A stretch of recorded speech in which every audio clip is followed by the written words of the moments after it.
মঠবাড়িয়া থানা দক্ষিণের সংগ্রামী সভাপতি ছাত্রনেতা আরিফুল ইসলাম জিহাদি। আসসালামু আলাইকুম ওয়া রাহমাতুল্লাহি ওয়া বারাকাতুহু। ভূমিকা ছাড়া কথা শুরু করছি যেহেতু সময় সংক্ষেপ।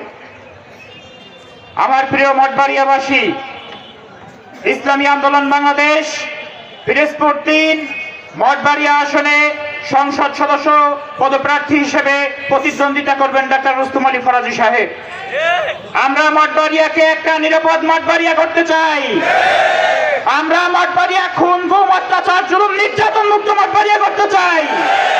যেই মঠবাড়িয়ার কোন মায়ের কান্না থাকবে না, যে তার সন্তানকে অন্যায়ভাবে হত্যা করা হয়েছে।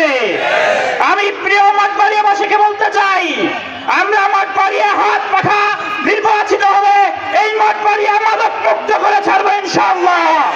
কারণ আমাদের শরীরের মধ্যে মাদকের সম্পর্ক নাই, আমাদের সাথে দুর্নীতির সম্পর্ক নাই। এই কর্মীরাই পারবে মঠবাড়িয়াকে মাদক মুক্ত করতে। আমি প্রিয় মঠবাড়িয়াবাসীকে বলতে চাই, আজকে মঠবাড়িয়ার কি হালত চলছে আপনারা সবকিছু নজর রাখেন।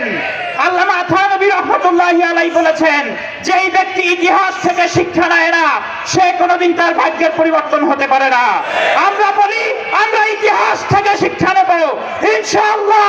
এই মঠবাড়িয়া হাত পাখাকে বিজয় করার জন্য ইসলামী ছাত্র আন্দোলন বাংলাদেশ মঠবাড়িয়া থানা দক্ষিণ সর্বোচ্চ উপস্থিত নিয়ে অংশগ্রহণ করবে ইনশাআল্লাহ।